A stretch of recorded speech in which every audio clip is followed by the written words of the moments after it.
여러분 안녕하십니까? 백운기입니다. 2021년 1월 14일 오늘도 역사의 한 페이지에 기록될 날입니다. 국정농단 등 사건으로 기소된 박근혜 전 대통령에 대한 대한민국 사법부의 최종 판결이 내려졌습니다. 이제 사법적 심판까지 마무리된 겁니다. 징역 20년, 이미 확정 판결을 받은 2년을 더하면 모두 22년형인데요.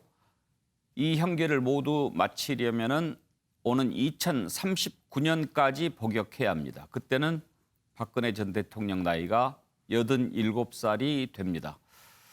하지만 그때까지 수감 생활을 할 거라고 믿는 국민은 많지 않은 것 같습니다. 벌써부터 사면 얘기가 나오고 있으니까 말이죠. 오늘 뉴스와이드 먼저 여론조사 전문가 두 분을 모시고 최근 여론조사를 바탕으로 현안들을 다뤄보도록 하겠습니다. 이택수 리얼미터 대표, 배종찬 인사이트 K 소장 나오셨습니다. 어서 오십시오. 네, 안녕하십니까? 반갑습니다. 사면과 관련된 여론조사부터 먼저 한번 보고 싶은데요. 오늘 박근혜 전 대통령 최종 판결이 있었으니까 사면과 관련해서 찬성, 반대 여론조사 그 결과부터 한번 먼저 볼까요? 예. 이낙연 대표가 새 벽두에 사면 얘기 꺼냈죠. 그랬다가 여러 가지 의견들이 있었는데 국민들은 현 정부에서 사면해서는 안 된다는 의견이 더 많았습니다. 54% 대 37%가 나왔는데 사면에 대해서 국민들 생각은 아직은 이르다 이런 생각을 갖고 있는 것 같습니다. 전직 대통령 사면의 이유로 내세웠던 게 국민 통합이었는데 그러면 사면을 하면 국민 통합에 기여할까요? 라는 질문에 대해서도 별로 기여 못할 거다라고 보는 국민이 기여할 거다라고 보는 국민보다 많았습니다. 56.1대 38.8. 자, 이것은 전직 대통령 확정 판결이 있기 전에 사면 얘기 꺼낸 것에 대한 여론조사니까 지금 하면 어떻게 나올지는 또 모르겠습니다. 일단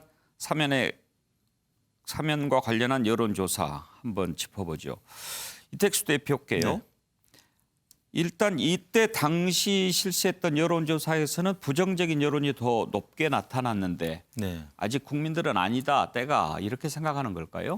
네, 과거부터 박근혜 전 대통령 형 집행 정지라든지 그러니까 석방과 관련된 여론조사를 작년에 했을 때도 비슷한 수치로 부정적인 예. 여론이 있었고요. 이제 다만 이낙연 민주당 대표가 연초에 이제 사면 얘기를 꺼냈을 때 그때는 사실 찬반 의견이 팽팽한 여론조사도 있었습니다. 근데 민주당 당내에서 일단 친문 당원들이 이낙연 대표의 이 사면 이야기에 대해서 굉장히 비판적으로 나오기 시작했고 또 하나는 또 국민의힘 가령 이재호 상임 고문 같은 경우는 사과를 전제로 이제 사면해야 된다는 얘기들이 나오니까 이건 시중 잡범들에게나 하는 얘기다. 그래서 사과할 수 없다 이런 주장들이 나왔습니다. 그러다 보니까 또 민주당 지지층에서는 또 반발을 하게 되고요. 친문의 핵심이라고 할 수 있는 정청래 의원은 잡범들보다 재질이 더 안 좋다 이렇게 밝혔죠. 그래서 민주당 내에서 좀 이낙연 대표의 입장 표명 이후에 조금 찬성 의견으로 좀 선회했던 유권자들이 최근 들어서는 다시 원래대로 부정적인 입장으로 선회하는 그런 분위기가 형성이 됐습니다. 배종찬 소장 보시기에는 네. 어떠세요? 사면 얘기를 꺼낸 타이밍도 부정적인 여론 형성에 좀 영향을 미쳤을 거라고 보십니까? 영향을 미쳤죠. 이 사면 이야기가 나오고 난 이후에 지지층 내에서는 더불어민주당 지지층 내에서는 더 부정적이에요. 왜냐하면 생각하지도 않았던 사안이 또 부각되면서 예. 아니 연초에 국민통합과 관련된 다른 중요한 과제들이 훨씬 더 많을 텐데 왜 굳이 시기상조 마냥 이 사면론을 꺼내들었을까? 그리고 우리가 거슬러 올라가 보면 전두환 노태우 두 전직 대통령의 사면과 관련해서도 대선이 97년도에 무르익었을 때 이 여당 내의 관계자 그러니까 대통령과 관련이 있었던 여당 내 이해창 후보로부터 먼저 이야기가 나왔는데 난데없이 왜 이낙연 대표가 국민 공감대도 아직 만들어지지 않았는데 이야기를 꺼냈을까? 그러니까 두 가지가 부족한 거죠. 시기상조, 예. 다른 현안들이 더 많은데 우선까지가. 또 하나는 공감 부족입니다. 그러니까 국민들의 이 여야 간의 또 지지층별로 또 정치 성향별로는 의견이 다르겠지만 적어도 중도층에서라도 좀 강력하게 우리 대한민국의 통합을 위해서는 사면이 중요합니다. 이렇게 좀 여론이 이 본물처럼 터져 나와야 되거든요. 그런데 중도층에서 지금 소개해 주신 그 여론조사에서는 더 반대예요. 근데 왜 그런 여론을 인식하지 못했을까? 그러니까 더 이해가 안 가면서 예. 오히려 지지층 내에서는 부정적인 여론이 더 예. 확산되고 결집되는 양상입니다. 그렇죠. 시기상조 공감 부족 말씀하셨는데 우리가 이따가 대선 주자 지지율도 보겠지만 사실 정치인 특히 대권 주자들 같은 경우에는 가장 중요한 게 시기 포착, 때를 보는 것, 그리고 공감 능력 이거 아니겠습니까? 그런데 시기상조 공감 부족이라고 한다면 그런 부분을 놓친 거니까 그게 결국은 지지율 하락으로 이어진 측면이 있다고 봐야 되겠죠. 그렇죠. 그리고 최근에 소개된 조사를 보면 하나의 조사가 아니라 이낙연 대표가 좀 주춤하는 모습입니다. 우리가 이게 선입견을 떠나서 어떤 부분에서 지지층이 빠졌을까? 물론 이낙연 대표는 문재인 대통령과 연동돼 있는 것이 가장 큰 이유겠죠. 하지만 중도층이 빠져나갑니다. 그러니까 중도층이 봤을 때는 이슈에 대한 설득과 공감이 돼야 되는데 지금 거론되고 있는 이낙연 대표발 이 사면 카드도 그렇고 이익 공유제도 공감 못하겠다는 것이거든요. 이게 지금 이낙연 대표 차기 대선 후보로서의 지지율에 가장 큰 영향을 준다고 봐야 되겠죠. 그런데 이 대표님, 네. 이 사면과 관련한 여론조사에서 두 가지 한번 짚어보고 싶은 부분이 있습니다. 하나는 지금 이제 시기를 얘기했는데 네.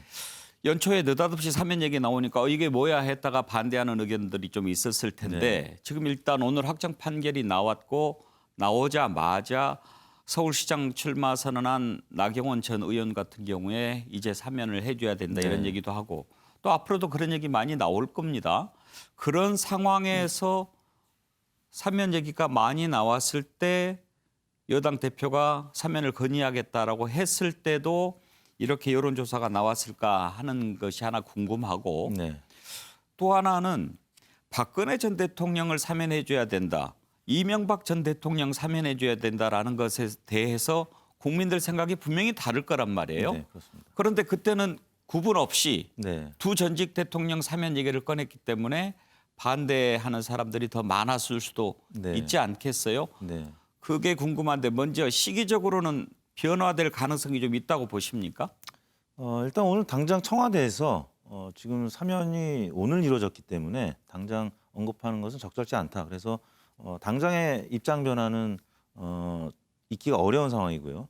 당시에 이낙연 대표가 연초에 이런 입장 표명을 한 다음에 김종민 최고위원이라든지 아니면 우상호 서울시장 후보 이런 당내 또 친문 성향의 국회의원 혹은 뭐 정치인들이 당장 부정적인 입장을 밝혔기 때문에 그래서 당내 이제 하나된 목소리가 안 나왔다는 거죠. 그래서 특히 이제 친문 진영에서 그렇기 때문에 근데 문재인 대통령과 궤를 같이 하는 이낙연 대표의 입장에서는 사실 친문 성향의 지지층이 많단 말이죠. 근데 자신의 고정 지지층에서 이탈표가 많이 생겼다라는 점에서 대선 주자 지지율이 좀 빠진 측면이 있죠. 그러니까 시기의 문제와 또 사전에 정지되지 않은 부분, 아까 얘기했던 이제 공감 부분이 이 당내에서 일단 지도층, 당내 지도부에서 일단 형성되지 않은 채, 그러니까 무르익지 않은 채 이 이슈 메이킹 했다는 점, 이 부분이 좀 패착이 아니었나. 그러니까 시기적으로 조금 예를 들어서 뭐 한 달쯤 있다가 조사를 해보면 부정 여론이나 찬성 여론이 좀 달라질 가능성이 충분히 있다고 일단 가장 보십니까? 중요한 건 청와대 입장일 것 같습니다. 문재인 대통령이 이제 신년 기자회견 때 어떤 입장을 밝히느냐. 그러면 결국 이낙연 대표의 지지층은 문재인 대통령의 지지층과 지금 겹치기 때문에 문재인 대통령 지지층은 문재인 대통령의 입을 보고 있단 말이죠. 그래서 어떤 입장 표명을 하느냐에 따라서 이낙연 대표의 지지율도 좀 바뀔 가능성이 있습니다. 대통령이 만약에 신년 기자회견에서 사면에 대해서 긍정적으로 얘기를 하면 문재인 대통령 지지자들이 반대했던 입장도 바뀔 동의할 가능성이 수 있다. 있고 또 사면 찬반 여론도 좀 바뀔 가능성이 있는 거죠. 그리고 두 번째로 박근혜 전 대통령, 이명박 전 대통령 같이 조사했던 것 그걸 따로 떼어서 했다라면 또 달라졌을까요? 뭐 달라졌을 가능성이 있는데 이제 박근혜 전 대통령에 대한 평가가 이명박 전 대통령의 평가는 좀 다르겠죠. 뭐 그 역대 대통령에 대한 평가 조사도 조금 이제 지지율이 다르게 나타나는데 뭐 그럼에도 불구하고 지금 그 국민의힘 당내 이제 세력을 보면 약간 친이 성향의 지지층과 친박 성향의 지지층이 있는데 거의 한 반분돼 있습니다. 그렇기 때문에 두 전직 대통령에 대한 찬반을 따로 물어도 제가 볼 때는 지금의 이 부정적인 여론은 뭐 크게 차이는 없을 것 같다는 생각이 배 소장께서는 어떻게 생각하십니까? 저는 한두 달 뒤에 조사해도 크게 달라질 것이 없다. 예. 왜냐하면은 60대 이상 국민의힘 지지층에서는 사면에 대해서 우호적이죠. 그렇기 때문에 지금 서울시장 보궐선거에 출마하는 보수 국민의힘 후보는 강하게 사면을 요구하는 이유입니다. 지지층을 결집할 수 있을 거니까요. 그런데도 두세 달 지나서도 크게 달라지지 않는다는 이야기는 더불어민주당 지지층과 진보층에서는 오히려 더 강력하게 사면이 안 된다라고 이야기를 할 수밖에 없는 여론이 만들어질 것이고, 중요한 건 크게 변하지 않는 이유는 각 지역에서 결집하고 있는 상황에서 중도층은 반대를 하는 겁니다. 왜? 그만큼 이 사면에 대한 충분한 공감대가 형성되지 않았다는 것이거든요. 그리고 이 이명박 전 대통령과 또 박근혜 전 대통령과 관련해서 별로 차이가 없는 것이, 각각의 이 이명박이나 박근혜 대통령을 지지했었던, 지금은 아닐 수도 있습니다. 그리고 보수 성향이 매우 강한 응답층에서는 좀 우호적으로 예. 이 정도 그래도 역대 대통령 중에서는 가장 오랫동안 수감 생활을 했기 때문에 풀어주는 것이 어떻겠냐는 나오겠지만, 이때도 변하지 않는 누군가가 있습니다. 누굽니까? 중도층입니다.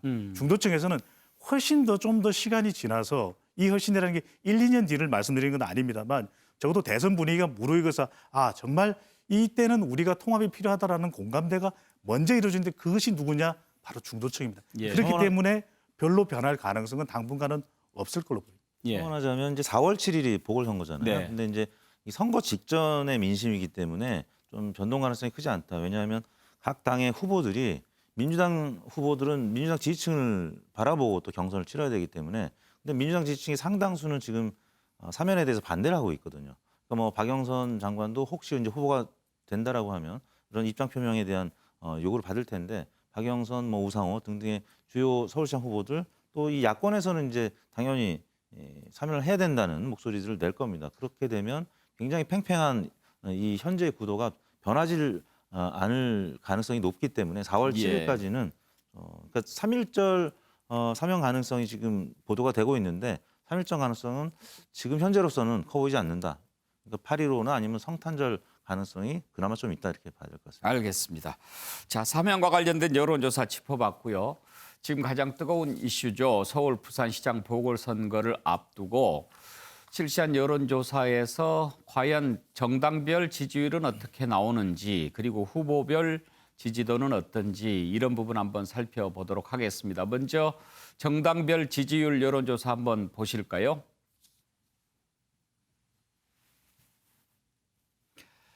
예, 리얼미터가 조사한 건데요. 서울 같은 경우에 국민의힘이 31.9, 민주당이 30.7. 지금 이게 전국적으로 본 조사고요. 그리고 서울과 부산에서 또 보면은, 서울에서는 국민의힘이 34.7, 민주당이 24.6. 부산은 부울경입니다. 부산, 울산, 경남 같이 본 겁니다. 이쪽도 역시 국민의힘이 40.7, 민주당이 24.7로 국민의힘이 더 높게 나왔습니다. 전국적으로는 국민의힘 지지도가 31.9로 더불어민주당보다 약간 더 높은 걸로 나왔는데, 선거가 치러질 서울과 부산 지역 지지도가 국민의힘이 훨씬 더 민주당보다 앞선 걸로 나왔다는 점 주목해 볼 만합니다. 이택수 대표께서는 이 지지율의 의미를 어떻게 보십니까? 이번 주 소폭 이제 조정 국면입니다. 약간 국민의힘이 빠지긴 했는데 여전히 이제 강세를 유지하고 있습니다. 김종인 위원장도 그렇고 또 서울시장 후보들, 나경원 전 의원도 마찬가지고요. 일단 자강론으로 선회를 했습니다. 안철수 대표에 대해서 좀 비판적인 목소리도 내고, 국민의힘이 3자 구도 4자 구도로 나가도 당선이 될 수 있다, 이렇게 지금 자강론, 그러니까 원샷 경선은 이미 물 건너가는 듯 보이고, 또 오세훈, 안철수 두 분도 원래 17일까지 한번 만나는 걸로 얘기했다가 지금 또 무기한 연기됐거나 무산이 되는 분위기로 예. 가고 있는데요. 여하튼 자강론이 지금 펼쳐지면서 국민의힘이 특히 서울이라든지 아니면 불경 지역에서 민주당을 오차범위 안팎으로 지금 앞서고 있는 그런 예. 모습이 나오고 있는데요. 이런 상황이라면 당분간은 후보 투표용지 인쇄하기 직전까지는 안철수 대표는 안철수 대표대로, 또 김종인 체제하에서 서울시장 국민의힘 후보들은 그들대로 자강론에 의한, 그러니까 각계 격파를 하기 위한 그런 전략으로 나갈 가능성이 높아 보입니다. 배종찬 소장께요. 뭐 부산시장 선거니까 부산만 조사해봤으면 더 자세히 알겠습니다만 이제 부산, 울산, 경남은 좀 정서가 비슷하다고 해서 같이 본 것 같습니다. 그런데 전국 지지도에 비해서 서울과 부산이 상대적으로 국민의힘이 더 높게 나온 이유는 어디에 있다고 봐야 할까요? 역시 문재인 대통령의 지지율이 가장 큰 이유겠죠. 예, 이 정당 지지율이 뭐냐면 선거에 출마하는 후보들의 기초 체력입니다. 이른바 우리가 소시지를 먹으면 애들이 힘이 나거든요. 불끈불끈. 그리고 뽀빠이가 시금치를 먹으니까 힘이 또 불끈불끈하거든요. 그만큼 지지율이 높으면 후보들은 큰 걱정을 할 필요가 없습니다. 2018년 지방선거 때 대통령 지지율 60, 70%대 고공행진이었고요. 그리고 지난 총선 때도 문재인 대통령의 지지율이 60%대가 넘었습니다. 이럴 때는 후보들이 큰 걱정할 필요 없이 그대로 문재인 대통령의 후광 효과를 문재인 마케팅을 하면 됩니다. 대통령 마케팅을 하면 선거는 따놓은 당상이거든요. 그런데 이렇게 지지율이 떨어지면서 대통령 지지율이 떨어지면서 부산도 지지율이 하락했고 예. 서울은 또 부동산 문제까지 가중되면서 지지율에 타격을 받은 상황인데 이렇게 되면 구도 정권을 좀 견제하자, 정부를 견제하자. 또 이슈 서울은 부동산, 부산은 또 성추문 전 시장에 이런 것이 집중되면서 지지층들 그러니까 여당의 지지층들은 상당히 투표할 명분이 안 생기게 됩니다. 이렇게 되면 구도도 불리해지고 이슈도 힘들어지게 되면 여당은 이제 후보의 경쟁력이 최대한 중요할 수밖에 없는 이유고 바로 이 이유 때문에 궁금하신 부분이 이런 게 있을 겁니다. 왜 박영선 장관이 빨리 선뜻 공식 선언을 못하냐. 예. 대통령 지지율이 반등하는 시점에 선언할 수밖에 없습니다. 지금 선언하면 그 컨벤션 효과가 별로 없는 거죠. 예. 대통령 지지율이 반등할 때. 또 부산의 경우에도 지금 김영춘 전 국회 사무총장 전 의원이 노무현 대통령 마케팅을 하거든요. 이것도 노 대통령 마케팅이라도 추가하는 것이 더 낫겠지 않느냐. 예. 이런 판단을 내린 것도 바로 이 지지율의 가장 큰 원인으로 예. 볼 수 있는 거죠. 알겠습니다. 자, 이렇게 선거가 치러진 서울, 부산에서 국민의힘이 지금 앞서고 있는 그런 여론조사 상황 살펴봤고요. 자, 그러면 서울시장 보궐선거에 지금 안철수 대표가 계속 1위를 달리고 있는 여론조사 나오고 있지 않습니까? 최근에는 안철수 때리기라고 할까요? 조금 달라진 것 같기는 한데 이 조사는 언제 한 건가요? 12월 28일부터 29일까지 작년 말에 했네요. 그 상황이 반영되기 전이겠지요. 그때까지만 해도 안철수 대표가 26.2 그리고 박영선 장관 아직 출마 선언하지 않았습니다만 17.5 그리고 나경원 전 의원이 14.5가 이렇게 나왔습니다. 자, 아직 출마 선언하지 않은 사람들까지 포함했을 때 이런 선호도, 지지도가 나왔는데 이택수 대표 보시기에 만약에 이제 출마 선언을 하고 그 뒤로 조사를 하면 이런 것들 좀 달라질 가능성이 있다고 보십니까? 그렇습니다. 출마 선언, 그러니까 집권 의지 뭐 이런 어떤 모멘텀이 있을 때 그 후보의 지지율은 올라갈 수 있거든요. 일단 뭐 나경원 전 의원도 이제 출마 선언했고 오세훈 전 시장도 앞으로 어떻게 될지 모르겠는데 만약에 출마 선언을 하면 지지율이 오를 가능성이 있습니다. 반면에 안철수 대표를 지지했던 국민의힘 지지층에서는 그들 지지층으로 옮겨갈 가능성이 있기 때문에 안철수 대표 지지율은 소폭 이제 하락할 가능성이 있는데 여전히 이 강세를 보이는 이유는 2011년에 이제 원제 뭐 얘기는 합니다만 박원순 시장한테 양보를 했던 장본인으로서 동정심을 갖고 있는 중도층의 유권자들이 분명히 있다라는 거죠. 그래서 안철수 대표의 지지층은 당분간 뭐 지금 워낙 1강 또한 뭐 다중 뭐 이런 상황이기 때문에 1강 체제는 당분간은 유지할 텐데 일단 국민의힘에서 지금 지지율을 또 여러 후보들을 합치면 또 꽤 많은 지지율이 나옵니다. 지난 2018년 지방선거 때 김문수 서울시장 후보가 23%를 득표했거든요. 네. 안철수 당시 후보가 잘 나가다가 이제 20%로 좀 3위로 좀 처지는 그런 결과가 나왔는데 여하튼 국민의힘이 만약에 이제 3자 구도로 이렇게 치러진다라고 하면 적어도 20% 이상 득표를 할 수가 있기 때문에 앞으로 3월 이제 투표용지가 인쇄되기 직전까지는 안철수 대표 대 국민의힘 후보들 간에 열띤 그런 경쟁들이 펼쳐질 텐데요. 여하튼 국민의힘 후보가 결정이 되면 그때부터는 양강 체제에서 누가 2등을 하느냐, 누가 1등을 하느냐, 뭐 이런 주도권 싸움이 굉장히 피 터지게 펼쳐질 가능성이 높아 보입니다. 현재까지 서울시장 후보 관련된 여론조사를 보면 리얼미터 리서치부터 또 리서치, 입소스 여러 군데에서 조사한 것 모두 안철수 대표가 1위를 달리는 것으로 나오고 있기는 합니다. 그런데 이제 배종찬 소장, 지금 국민의힘이 좀 달라졌죠. 그전에 안철수 대표가 단일 후보 얘기 선점하면서 좀 끌려다니는 형국이었는데 이제 나경원 전 의원도 출마 선언하고 오세훈 시장도 출마 선언할 것 같고 그렇게 돼서 단독으로 경선 치르기로 하면서 지금 이제 안철수 대표에 대해서 막 견제하지 않습니까? 네. 이런 부분들이 앞으로 여론조사 지지도에 미칠 영향 상당할까요? 상당하다고 봐야 되겠죠. 그런 이유는 결국 선거는 지지율 싸움이거든요. 그런데 정당 지지율이 더불어민주당도 서울 지역에서 거의 30% 내외, 그리고 국민의힘도 30% 내외이기 때문에 두 후보들은 또 본선에 나가게 되면 거의 30% 가까이는 얻는다는 의미거든요. 그런데 왜 안철수 그러면 대표가 지금 지지율이 높을까? 당선 가능성을 보는 거죠. 결국은 선거라는 것은 두 가지 이념을 가져가야 됩니다. 결국 막판에는 중도를 누가 더 많이 가져가는 싸움이라면 안철수 대표가 중도는 가져가는데 보수까지 가져가면 당선 가능성이 더 높지 않겠느냐. 그리고 대선 후보급도 인지도가 있는 것이거든요. 그렇게 봤는데 만약에 단일화가 무산되고 보수 야권이 다자구도가 된다 그러면 국민의힘도 나오고 안철수 대표도 출마하게 된다면 그만큼 어려워질 수밖에 없거든요. 예. 그렇다면 시간이 흘러가서 단일화가 된다는 가능성이 더 높아진다면 모르겠는데 각자 출마해야 된다. 이렇게 되면 국민의힘 지지층은 국민의힘 후보에게 표를 몰아줄 수밖에 없습니다. 결집할 수밖에 없기 때문에 앞으로 나경원 전 의원이 얼마만큼 전투력을 보이느냐, 그리고 오세훈 전 시장이 결합해서 여기에 또 흥행이 될 수 있거든요. 전 시장과 인지도가 높은 또 국회의원, 전 의원이 함께 이렇게 동행 선거 유세전을 펼치면서 결집을 한다면 이게 상당히 이 어떤 영향을 파장을 줄지 또 관심을 모을 수밖에 없는데 중요한 건 설 연휴 민심입니다. 예. 설 연휴가 지난 이후에 국민의힘 쪽 후보가 지지율이 올라가느냐 아니면 안 대표의 지지율이 올라가느냐가 이 분수령이 될 수밖에 없습니다. 그렇죠. 예.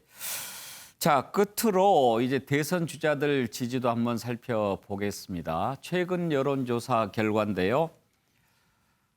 이재명 경기도지사가 1위로 나타났습니다. 이낙연 대표하고 차이를 많이 벌렸습니다. 이낙연 대표가 1등이었던 적도 있었는데 14.1 크게 내려앉았고요.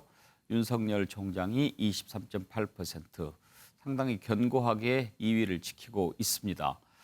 자, 전국 지표조사 대선 후보 적합도에서도 역시 이재명 지사가 24%, 이낙연 대표가 15% 차이가 많이 나는 것을 볼 수 있는데요. 이택수 대표, 네. 이낙연 대표가 많이 주저앉고 이재명 지사가 올라가고 어디에서 이유를 찾아야 할까요? 일단 이낙연 대표 같은 경우는 전략적으로 그 노선과 관련해서 예. 약간의 판단 미스가 있지 않았나. 왜냐하면 그 재난지원금과 관련해서도 이제 선별이냐 보편이냐를 두고 다툼이 있을 때 이재명 지사 같은 경우는 보편으로 갔고 이낙연 대표는 또 정부의 입장도 그동안에 대변했던 총리 예. 출신이기 때문에 선별로 갔단 말입니다. 근데 그때 민주당 지지층이 상당 부분이 이탈을 했고요. 이번에도 사면 찬반과 관련해서 민주당 핵심 지지층은 사면 반대가 훨씬 많습니다. 뭐 대략 70~80%가 반대를 하는데 이분들의 입장과는 다른 이제 국민 통합 사면 얘기하다 보니까 또 이번에 2차적으로 지지층이 상당 부분 이탈했습니다. 그러다 보니까 5차 범위 내에서 팽팽하던 지지율이 지금 5차 범위를 살짝 넘나드는 그런 열세로 보이는, 그래서 어떻게 보면 아직까지는 총리의 느낌을 갖고 있는 것이 아닌가. 당대표라면 이재명 사 같은 경우는 이번에도 사면과 관련해서 명확하게 반대 입장을 지금 보이고 있단 말이에요. 처음에는 유보적이었다가 이제 어느 정도 상황을 보니까 민주당 지지층에서 반대 의견이 굉장히 높았기 때문에 그런 정무적인 판단이 조금 이제 스텝이 좀 꼬였다 이런 표현을 하지 않습니까? 그런 상황이 되다 보니까 좀 지지율이 최근에 약화된 것이 아닌가 싶습니다. 배 소장께서는 어디에서 이유를 찾습니까? 저는 이낙연 대표의 가장 큰 영향은 역시 문재인 대통령의 지지율 하락입니다. 예. 지난 총선 직후에만 하더라도 거의 유일한 후보로 거론되고 있었던 이낙연 대표의 자기 대선 지지율 상당히 높았거든요. 그 이후에 당대표가 되고 난 이후에는 대통령과 연동되는 겁니다. 문재인 대통령의 지지율이 내려오면서 동반 하락을 하고 있거든요. 근데 차별화를 할 수 있느냐면 차별화는 어렵고 앞으로 중요한 게 이런 것 같습니다. 문재인 대통령 때는 국정농단에 따른 회고적 투표를 했습니다. 촛불 민심은 새로운 리더십이 필요하다. 그래서 문재인 대통령이 선택을 받은 거라면 이낙연 대표의 경우에는 오히려 지금 너무 대통령과 같은 결을 가져가는 것은 그냥 이야기를 안 해도 자연스러우니까 뭔가 새로운 국민과의 소통 그리고 또 하나의 변화 그리고 미래 새로운 국가에 대한 비전 이런 부분을 계속 가져가면서 유권자들에게 희망을 주는 리더십 예. 이걸 할 때 훨씬 더 효과적일 텐데 왜 안 하는지는 모르겠습니다. 자, 주요 여론조사 살펴봤는데요. 전문가 두 분 나오셨으니까 이거 하나만 좀 여쭤보고 싶습니다. 이 대표께 먼저. 세계 여러 나라 다 비교할 수는 없지만 미국하고 비교해 봤을 때 우리 국민들의 어떤 그 지지도의 변화 좀 쉽게 말하면 출렁거림. 네. 그게 미국하고 비교해 봤을 때 우리가 좀 더 심합니까? 뉴스 소비량이 일단 굉장히 빨라졌습니다. 아. 예전에는 뭐 석간 조간 보면서 뭐 하루 이틀 정도 지나야 여론이 반영이 됐는데 요즘에는 뭐 포털에서 이른바 판갈이라고 하는 그런 이슈의 변화가 굉장히 빨라졌기 때문에 그리고 뭐 IT 강대국 아닙니까? 그래서 우리나라가 다른 국가에 비해서 뉴스 소비량이 엄청나게 빨라졌고 그러다 보니까 여론의 추이도 굉장히 빨리 변하는 그런 양상을 나타내고 있습니다. 예. 정치 문화의 차이도 있는 것 같습니다. 미국 같으면은 내가 공화당이야, 예. 내가 민주당이야 이렇게 밝히죠. 이야기를 하고 이른바 독립적인 인디펜던트는 그렇게 뚜렷하지가 않거든요. 예. 근데 우리의 경우에는 사실 내가 진보라 그래도 진보가 뭔지 잘 몰라요. 보수라 그래도 보수를 규정하기가 쉽지 않습니다. 그만큼 부동층이 많습니다. 그러다 보니까 선거 때마다 널뛰기가 될 수밖에 없는 우리의 정치 문화도 한몫하는 걸로 보입니다. 결론적으로 언제 또 어떻게 될지 알 수 없는 거죠. 네, 그렇습니다. 예. 여론조사 전문가 두 분 모시고 최근 여론조사 중심으로 현안 살펴봤습니다. 이택수 리얼미터 대표, 배종찬 인사이트 K 소장 두 분이었습니다. 감사합니다. 네, 감사합니다. 고맙습니다.